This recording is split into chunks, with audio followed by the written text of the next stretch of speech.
الحمد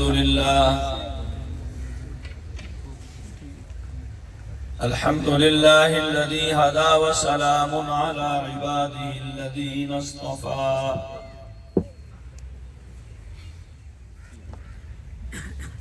خصوصا على سيد الرسل وخاتم الأنبياء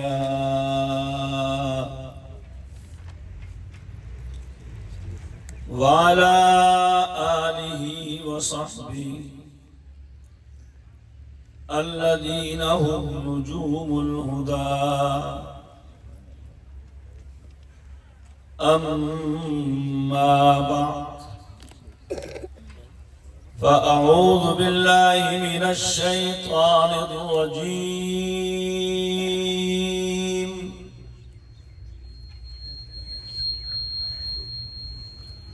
بسم الله الرحمن الرحيم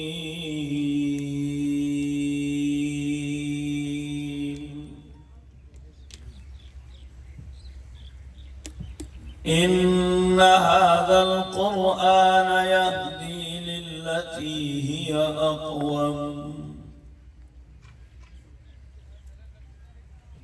وقال النبي صلى الله تعالى عليه وسلم من شغله القرآن عن ذكري ومسألتي أعطيته أفضل ما أعطي السائلين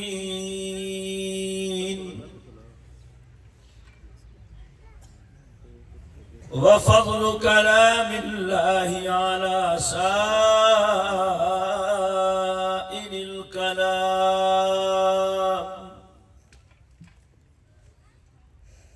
كفضل الله على خلقه أو كما قال رسول الله صلى الله تعالى عليه وسلم صدق الله العظيم وصدق رسوله النبي الكريم ونحن على ذلك لمن الشاهدين والشاكرين والحمد لله رب العالمين.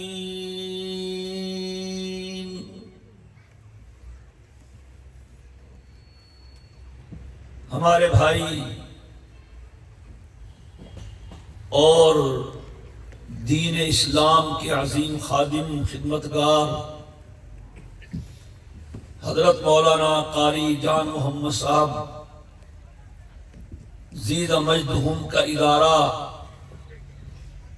انوار العلوم کا سالانہ جلسہ ہے. اللہ کی توفیق سے اور اس کے فضل و کرم سے یہ ادارہ ترقی کے رستے پہ گامزن ہے اور اللہ کی ذات سے امید ہے کہ انشاءاللہ یہ دن بدن ترقی کرتا جائے گا اور قیامت تک باقی رہے گا. انشاءاللہ تو کہہ دو بھائی, پشتوں میں کہہ دو بے شک. وہ ایک ہمارے پختون بھائی تھے نا, حج کرنے گئے تو حج کر کے واپس آئے تو کسی نے پوچھا خو ادھر کیا ہوا؟ تو وہاں تو سب عربی میں تھا, بس ایک اذان پشتوں میں تھا, باقی سب عربی میں تھا. تو آپ پشتوں کو کہہ دو انشاءاللہ. پیچھے آواز نہیں آ رہا, زور سے کہو یار. میرے دوستو وقت بہت مختصر ہے, میں انشاءاللہ آپ کا وقت ضائع کیے بغیر ضروری اہم بات عرض کرنا چاہوں گا اور آپ کی توجہ کا طلبگار رہوں گا. بہت پرنور ماحول ہے, سکون سے بھرپور ماحول ہے اور یوں لگ رہا ہے کہ آسمان سے رحمت کی بارش کے قطرے برس رہے ہیں.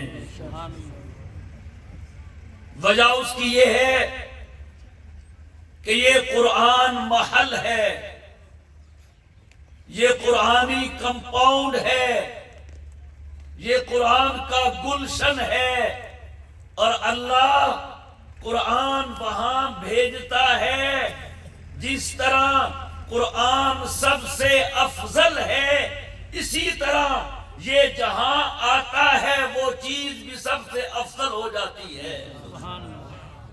سبحان اللہ نہیں کہتا ہے یار؟ قاری جہان محمد صاحب نے آپ کے لیے 12 من گوشت پکایا ہوا ہے، 12 من، کہو سبحان اللہ۔ جتنا سبحان اللہ کہو گے اتنا گوشت زیادہ ملے گا انشاءاللہ۔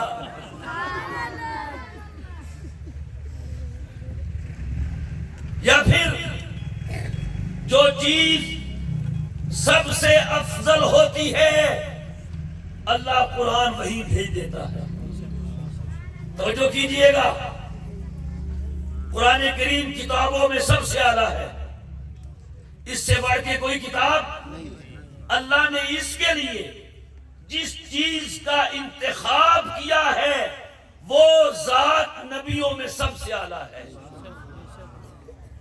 اور پھر ایک حدیث میں آتا ہے اللہ تعالیٰ نے ازل میں جب آدم کو ذرے کی شکل دی، ہر ایک کے دل کو دیکھا، دل میں کیا ہے، سب کے دلوں کو اللہ دیکھ سکتا ہے کہ نہیں؟ فرمایا یعلم خائنۃ الاعین وما تخفی الصدور، وہ آنکھوں کی خیانت کو بھی جانتا ہے اور دلوں کے رازوں کو بھی جانتا ہے۔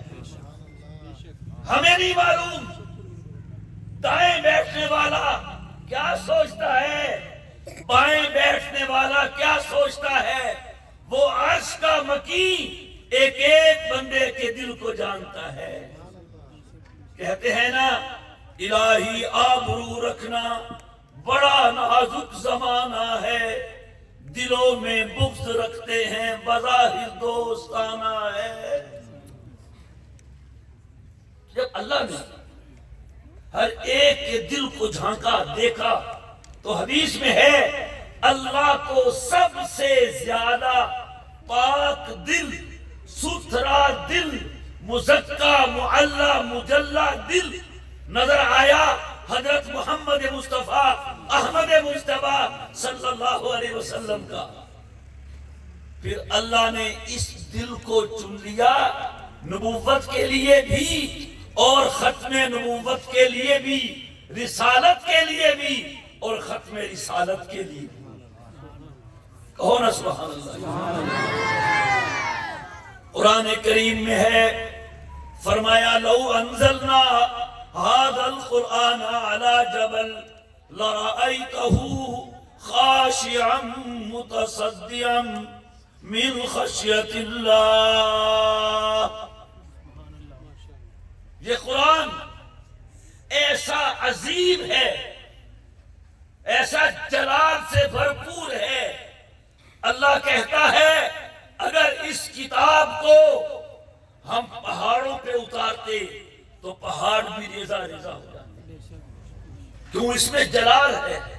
وہ موسیٰ علیہ السلام نے دیدار الہی کا تقاضا کیا، اللہ نے کہا موسیٰ نہیں، میری تجلی اگر یہ پہاڑ طور کا برداشت کر گیا تو تم بھی برداشت کر لو گے۔ فلما تجلی ربہ للجبل جعلہ دکا وخر موسیٰ صاعقا، پہاڑ پہ تجلی پڑی، پہاڑ ریزہ ریزہ ہو گیا اور حضرت موسیٰ بے ہوش ہو گیا۔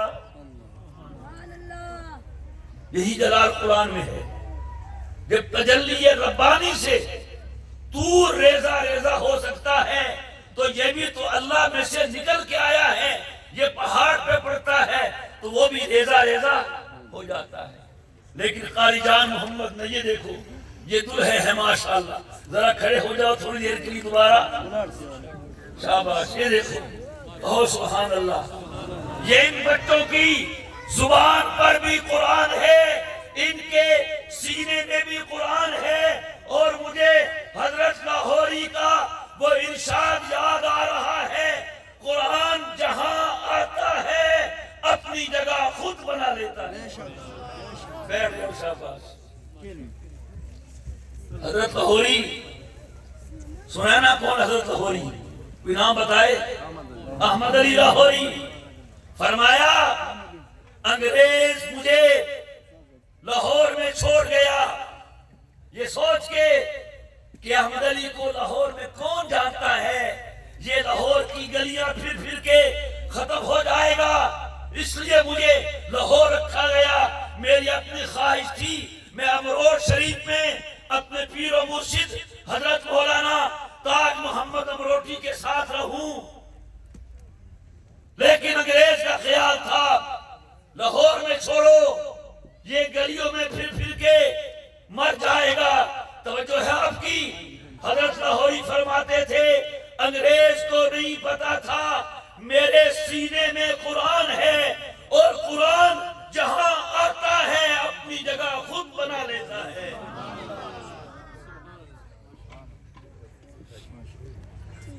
دیوبند جانے کا بھی اتفاق ہوا الحمدللہ 2 مرتبہ۔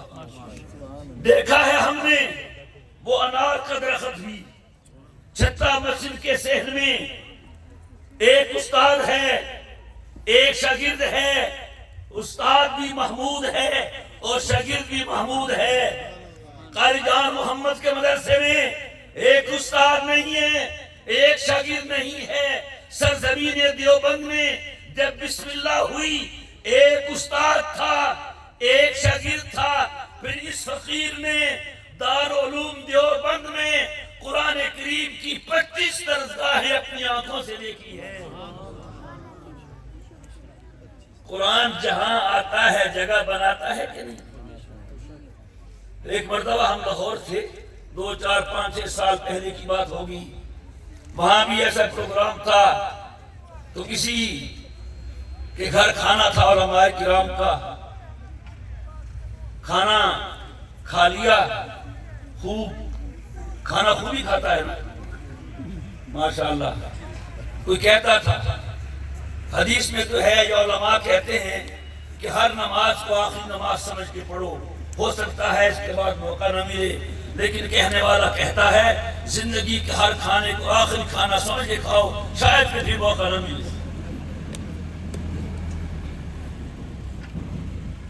تو کھانا کھا لیا، اب وہ میزبان آیا، کہتا حضرت بڑی معذرت، میرے گھر میں آپ کے لیے حلوہ پکا تھا، میں بھول گیا، تمہیں لے آتا ہوں، کبھی کھا لیں۔ ایک نے کہا اب تو ہم نے کھا لیا ہے، پیٹ فل ہے۔ ایک نے کہا نہیں، لاؤ لاؤ لاؤ لاؤ۔ کیوں؟ حلوہ وہ چیز ہے اپنی جگہ خود بنا لیتا ہے۔ میرے بھائی، حلوہ اپنی جگہ بناتا ہے یا نہیں بناتا؟ اللہ کی قسم قرآن جہاں آتا ہے اپنی جگہ بنا لیتا ہے۔ یہ دیکھو چھوٹے سے چھوٹا بچہ ہے، 9 بچے حافظ کیے ہیں، نادرے بھی پڑھایا ہے، کہاں ہے، کتنا ہے اس کا سینہ، کتنی ہے اس کی پیمائش، اور کتنا عظیم ہے قرآن۔ پہاڑ پہ بھی گرتا ہے، ریزہ ریزہ کر دیتا ہے، لیکن یہ جمال مصطفی کا اثر ہے، قرآن جہاں جاتا ہے اپنی جگہ بنا لیتا ہے۔ لو انزلنا هذا القرآن على جبل لرأيته خاشعا متصدعا من خشية الله۔ پہاڑ پہ اترتا ہے، ریزہ ریزہ کر دیتا ہے۔ قاری جان محمد کے مدرسے میں کسی بچے کو کچھ ہوا ہے؟ کیوں نہیں ہوا؟ توجہ، نقطہ لکھا ہے علماء نے، قرآن ریزہ ریزہ کیوں کرتا ہے؟ اس میں جلال ہے۔ اس میں کیا ہے؟ قرآن کریم صرف کتاب اللہ نہیں ہے، یہ کلام اللہ بھی ہے۔ اور اس وقت ہمارے پاس صرف ایک ہی چیز ہے جو اللہ سے نکل کے ہمارے پاس آئی ہے، وہ قرآن کریم ہے۔ بیت اللہ بڑا عظیم ہے، بہت مقدس ہے، ہم اس کی طرف منہ کر کے نماز پڑھتے ہیں، لیکن قرآن اس سے بھی بڑھ کر ہے جس کو ہم نماز کے اندر پڑھتے ہیں۔ بیت اللہ اللہ میں سے نہیں نکلا، قرآن اللہ سے نکل کے ہمارے پاس آیا ہے۔ تو اللہ تو جلال والا ہے، کبریائی والا ہے، بڑائی والا ہے۔ جو چیز اس کی صفت ہے اس میں بھی جلال ہوگا کہ نہیں ہوگا؟ بولو یار۔ تو جلال جہاں پڑتا ہے ریزہ ریزہ ہوتا ہے۔ پوچھو تو سے کیا ہوا تھا؟ لیکن آج تو رمضان بھی آ رہا، آئے کہ نہ آئے؟ پشاور میں ایک سکھ تھا، سکھ مسلمان ہو گئے انہی دنوں میں، رمضان میں حضرت 2-3 دن باقی تھے، ایک خان صاحب بہت ہنس رہا ہے، خود ہنس رہا ہے۔ حضرت تمہیں کیا ہوا؟ کہتا مجھے کچھ نہیں ہوا، اس نے کلمہ تو پڑھ لیا ہے، جب روزہ رکھے گا پھر پتہ چلے گا اسلام کیا ہوتا ہے،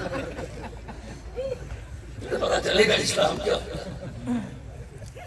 رمضان آ رہا ہے کہ نہیں آ رہا؟ وہ ایک مولوی صاحب نے کہہ دیا ان دنوں میں لوگوں رمضان آ رہا ہے، اس کا خیال کرنا، جب آئے گا ہم پھر بس صبح روٹی کھائے گا مڑے خورے صبح، پھر رات کو دن میں نہیں کھائے گا، دن میں چائے نہیں پیے گا، پانی نہیں پیے گا، رمضان آ رہا ہے رمضان۔ لوگوں نے کہا اچھا رمضان کو روکتا ہے، رمضان کو ڈنڈا ہاتھ میں لیا، چوک میں کھڑا ہو گیا، جو آئے تم کون ہے؟ عبد القدیر، ٹھیک ہے جاؤ۔ تم کون ہے؟ ضیاء الرحمان۔ تم کون ہے؟ فضل الرحمان۔ تم کون ہے؟ جان محمد، جاؤ۔ تم کون ہے؟ رمضان۔ پکڑ لو پکڑ لو پکڑ لو، یہ رمضان ہے۔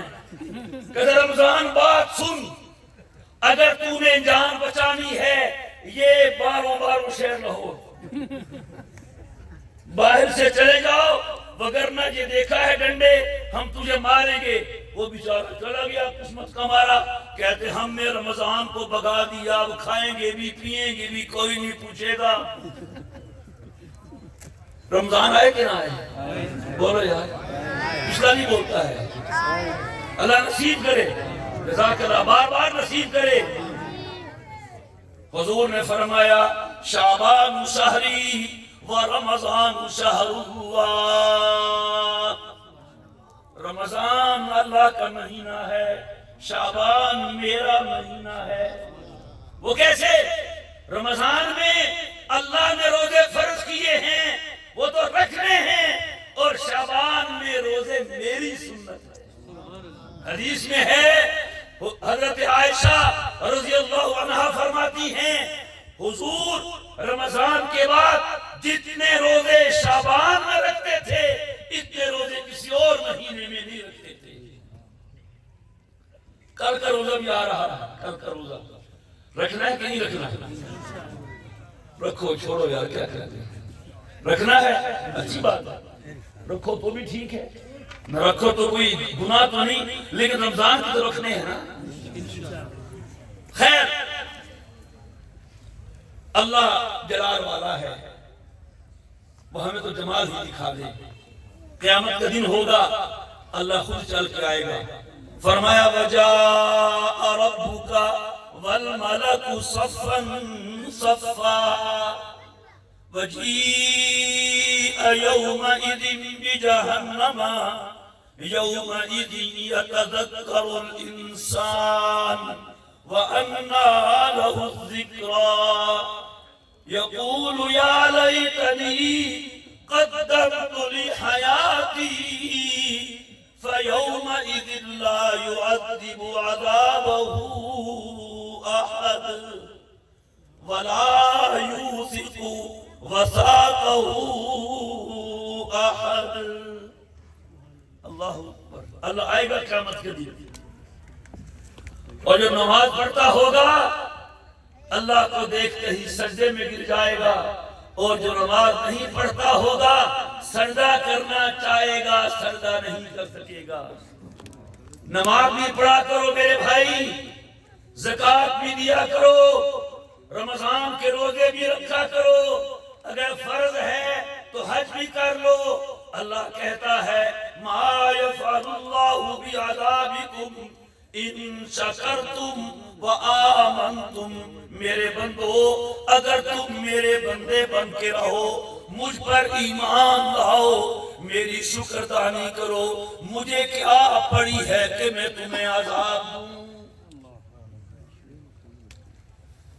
قرآن کریم جلال ربانی کا مظہر ہے، اسی بات سے دیکھتے نہیں تاریخ میں کتنا غصہ آیا ہوں گا۔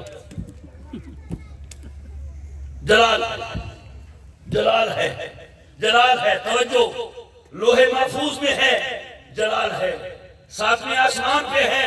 جاؤ جبریل، لوہے محفوظ سے قرآن لو، میرے نبی کے سینے پہ اتارو۔ لیا ہے جبریل نے، جلال ہے۔ چھٹا آسمان جلال ہے، پانچواں آسمان جلال ہے، چوتھا، تیسرا، دوسرا، پہلا جلال ہے، آسمان دنیا جلال ہے، اس فضا میں آیا جلال ہے، ادھر آمنہ کا لال ہے، وہ تو سراپا جمال ہی جمال ہے۔ فلٹر مشین جانتے ہیں؟ فلٹر مشین، ہمارا پانی خراب ہے، فلٹر مشین میں لگاتے ہیں، وہ کڑوا پانی میٹھا ہو جاتا ہے۔ کبھی دیکھا کہ نہیں دیکھا؟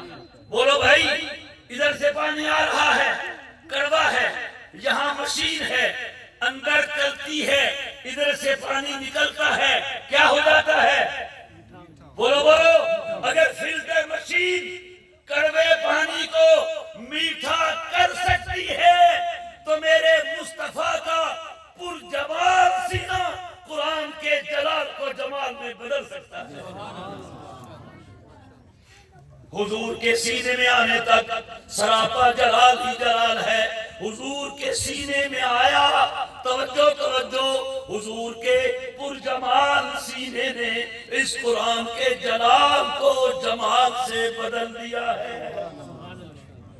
فلٹر ہو گیا، پہلے جلال تھا، اب جمال ہو گیا، نکلا حضور کی زبان سے ہے، آ گیا ان بچوں کے سینے میں ہے۔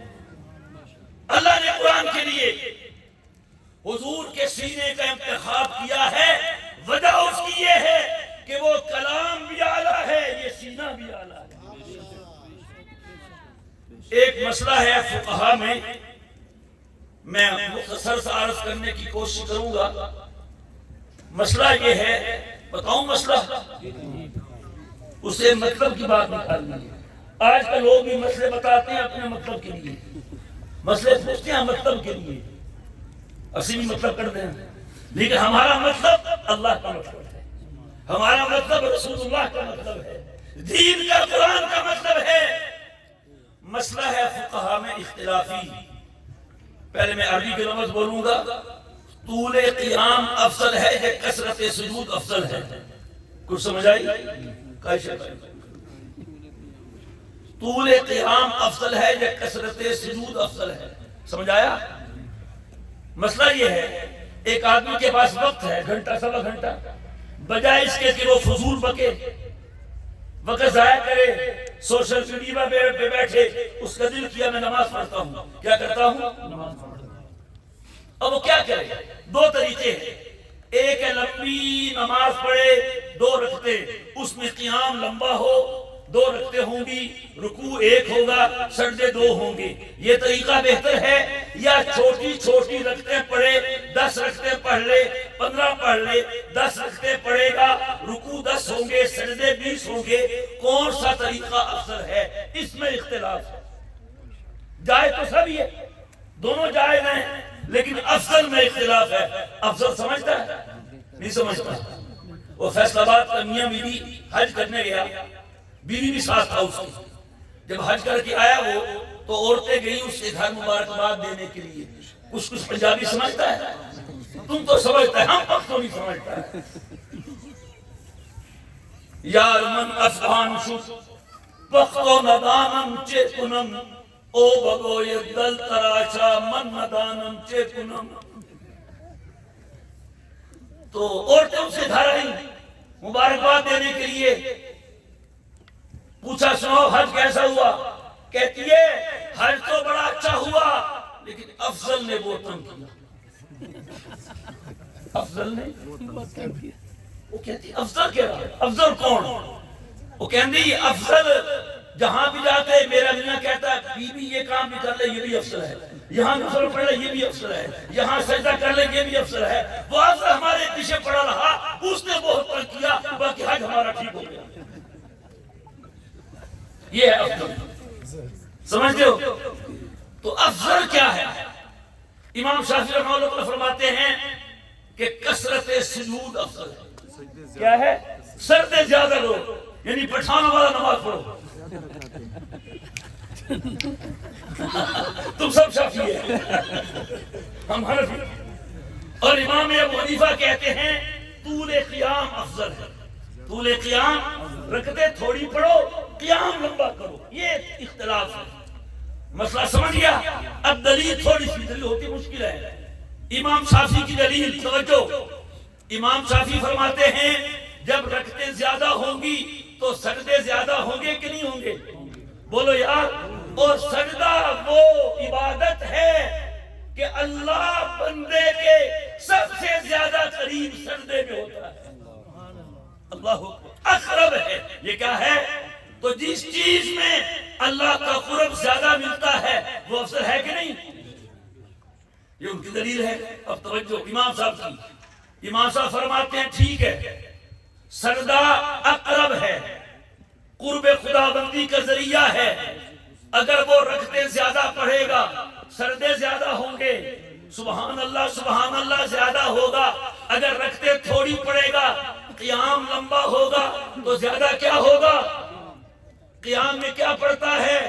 قرآن زیادہ پڑھا جائے گا، اور قرآن سبحان ربی الاعلیٰ سے بھی افضل ہے، سبحان ربی العظیم سے بھی افضل ہے، لہذا قیام لمبا کرے قرآن زیادہ پڑھے۔ رہی اب توجہ چاہیے، اس سے اور مسئلہ بھی حل ہو جائے گا۔ رہی یہ بات کہ سجدے میں آدمی زیادہ قریبی ہوتا ہے، امام ابو حنیفہ فرماتے ہیں کہ اقرب ہونا اور ہے، افضل ہونا اور ہے، اور مدار فضیلت اقربیت نہیں ہے، مدار فضیلت افضلیت ہے۔ اسی واسطے حضور کی خلافت علی کو نہیں ملی ہے، ابو بکر کو ملی ہے۔ اب میں بات ختم کر رہا ہوں۔ نماز کی جس حالت میں قرآن آئے وہ حالت افضل ہو جاتی ہے۔ بولو یار، جس سینے میں قرآن آئے وہ سینہ افضل ہو جاتا ہے، جس جگہ میں قرآن آئے وہ جگہ افضل ہوگی کہ نہیں ہوگی؟ بولو۔ جس طرح ہم آسمان پہ ستارے چمکتے ہوئے دیکھتے ہیں، آسمان والے ان قرآن کے ستاروں کو چمکتا ہوا دیکھتے ہیں۔ میرے دوستو، ایک تو وہ ہے جو قرآن پڑھتا اور پڑھاتا ہے، ایک وہ ہے جو قرآن پڑھتا اور پڑھاتا نہیں ہے لیکن قرآن پڑھنے پڑھانے والوں سے محبت کرتا ہے، ان کی خدمت کرتا ہے، ان کے ساتھ تعاون کرتا ہے۔ جب اللہ قیامت کے دن ان حفاظ علماء کو اٹھائے گا، ساتھ میں تعاون کرنے والوں کو بھی اٹھائے گا۔ ایک حدیث پڑھ رہے تھے مولانا صاحب، حضور نے فرمایا کن عالما او متعلما او مستمعا او محبا فلا تکن الخامسا فتہلک۔ اے اللہ کے بندے، یا تو عالم بن جا، رحم اللہ قاری جان محمد صاحب جیسا ماشاءاللہ شیر اسلام بن جا، یا تو عالم بن جا، یا طالب علم بن جا، یا سننے والا بن جا، یا ان سب سے محبت کرنے والا بن جا۔ فلا تکن الخامسا فتہلکا، پانچویں نہ بننا، پانچواں بنے گا تو ہلاک ہو جائے گا۔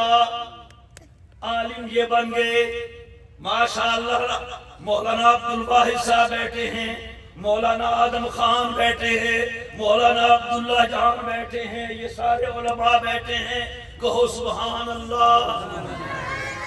او متعلما، یا طالب علم بن جاؤ، یا سننے والے بنو۔ سن رہے ہو کہ نہیں؟ جب سنو گے تو پھر محبت بھی کرو، اور محبت زبان سے نہیں ہوتی، محبت کچھ نہ کچھ مانگتی ہے۔ جس سے محبت ہو وہ کہتا ہے یا کہتی ہے مجھے لوڈ کروا دو، تو کہتا کتنا؟ 1000 نہیں، تھوڑا ہے، ہم 5 کرواتا ہے۔ جس سے محبت ہے وہ کہتی ہے مجھے لال رنگ کا جوڑا بنوا دو، کہتا تو فون بند کر، جوڑے تیرے پاس 4 آ جائیں گے۔ بولو یار، کبھی محبت کیا کسی سے؟ جس سے محبت ہو نا، دل چاہتا ہے جو کچھ میرے پاس ہے اس کو ہو۔ اور جس نے محبت کر کے دکھائی ہے نا، خدا کا قسم، جس کی محبت کی مثال نہیں ملتی، وہ عشق صدیق اکبر حضور کی۔ بات چلی کس کو کیا پسند ہے، کسی نے کہا کٹا پسند ہے، کٹا، کٹا سمجھتا ہے؟ چوٹا، بکرا، گوشت۔ کسی نے کہا حلوہ پسند ہے، حلوہ۔ کوئی کہتا ہے جو بھی آئے سب بسم اللہ۔ کوئی کہتا ہے پلاؤ پسند ہے، حضور کی مجلس ہے، باہر چلی، پسند و ناپسند کی ہر ایک نے بتائی۔ ابو بکر نے بھی، عمر نے بھی، عثمان نے بھی، علی نے بھی، جبریل آ گیا اس نے بھی، حضور نے بھی، اللہ آ گیا اس نے بھی بتائی 3 پسندیدہ چیزیں۔ کہو سبحان اللہ۔ صدیق اکبر کی سنا کے بات کو ختم کرنا چاہوں گا۔ صدیق تمہیں کیا پسند ہے؟ اللہ اکبر۔ صدیق کہتے ہیں حضور میری زندگی کی سب سے بڑی خواہش اور میری فیورٹ چیز، فیورٹ سمجھتے ہو، پسندیدہ چیز یہ ہے النظر الی وجہی، نظر میری ہو چہرہ آپ کا ہو۔ اللہ نے پوری کی کہ نہیں کی؟ دنیا میں بھی کی، غار ثور میں بھی کی، اور آج مزار میں بھی ہو رہی ہے۔ جہاں حضور کا سینہ ہے وہاں صدیق کی آنکھیں ہیں، اور دیکھیا اور جتنا چاہتا ہے نظارے لوٹ لے مصطفیٰ کے دیدار۔ دوسری بات فرمایا حضور خواہش میری یہ ہے کہ بیٹی میری ہو، نکاح میں آپ کے ہو۔ او سبحان اللہ۔ اور تیسری محبت جو تھی نا، محبت جو تھی، تیسری یہ ہے حضور مال میرا ہو، خرچ آپ کی۔ جب عاشق کا مال محبوب پہ خرچ ہوتا ہے تو خدا کی قسم مزہ عاشق کو آتا ہے۔ ہجرت کی رات حضرت صدیق کہتے ہیں میں نے حضور کو دودھ پیش کیا، فشاربا حتی رضیتو، میرے آقا نے اتنا دیا کہ میرا پیٹ بھر گیا، میرا دل خوش ہو گیا۔ او محبا، محبت کرو گے کہ نہیں کرو گے؟ یہ مدرسہ قاری جہان محمد کا تنہا نہیں ہے، یہ مدرسہ قاری عبداللہ کا نہیں ہے، یہ مدرسہ کسی ایک شخص کا نہیں ہے، یہ آپ سب کا مدرسہ ہے۔ جو کہتا ہے میرا مدرسہ ہے ہاتھ کھڑا کرے، دل سے ہاتھ کھڑا کرے، پیچھے نہیں کرتا ہے، انہیں گوشت تھوڑا دینا۔ آپ کا مدرسہ ہے، پھر میرے دوستو یہ قرآن کا مدرسہ ہے، یہ علم کا مدرسہ ہے، یہ ایسے ایسے نوجوان شہزادے جن کے سینے میں قرآن پیک کر کے محفوظ کر کے آپ کے حوالے کر رہا ہے۔ کیا چاہتے ہیں کل قیامت کا دن ہو اللہ ان حافظوں کو اسی طرح ہار پہنا کے بخجرا اور پیچھے پیچھے آپ بھی جا رہے ہوں؟ چاہتے ہیں کہ نہیں؟ جو چاہتے ہیں ہاتھ کھڑا کریں۔ اس کا طریقہ یہی ہے، ایک تو یہ ہے جنہیں اللہ نے اولاد دی ہے اپنے بچوں کو پڑھاؤ، اور جنہیں مال دیا ہے مال خرچ کرو کہ نہیں کرو گے؟ کریں گے۔ اور اللہ اتنا عظیم ہے، جب کوئی کام ہوتا ہے اللہ اس کام کا ثواب تمام شرکاء کو پورا پورا دیتا ہے۔ خان صاحب کو اٹھائے گا، خان صاحب اب حافظ ہے، کہے گا خدایا غلطی ہو گیا، واللہ ہم حافظ نہیں ہیں۔ اللہ کہے گا غلطی دنیا میں ہوتا ہے، یہاں نہیں ہوتا، تم نے حفظ نہیں کیا، تم نے قاری جہان محمد کے مدرسے میں تعاون کیا، اینٹ دیا، بجری دیا، مٹی کا ٹرالی دیا، گوشت دیا، دال دیا، ان بچوں نے کھایا، حافظ یہ بنا، ہم نے دال گوشت آٹا دینے والوں کو بھی حافظوں میں لکھ دیا۔ کون کون اس مدرسے سے تعاون کرے گا؟ پچھلا نہیں کرے گا، تعاون کیجئے۔ یہ دین کا مدرسہ ہے، یہ قرآن کا مدرسہ ہے، اور وہی بات ذہن میں رکھیے قاری صاحب، قرآن جہاں آتا ہے اپنی جگہ خود بنا لیتا ہے۔ انشاءاللہ انوار علوم بھی اپنی جگہ ایسی بنائے گا کہ قیامت تک وہ جگہ آباد اور شاد رہے گی۔ وآخر دعوانا ان الحمدللہ رب العالمین۔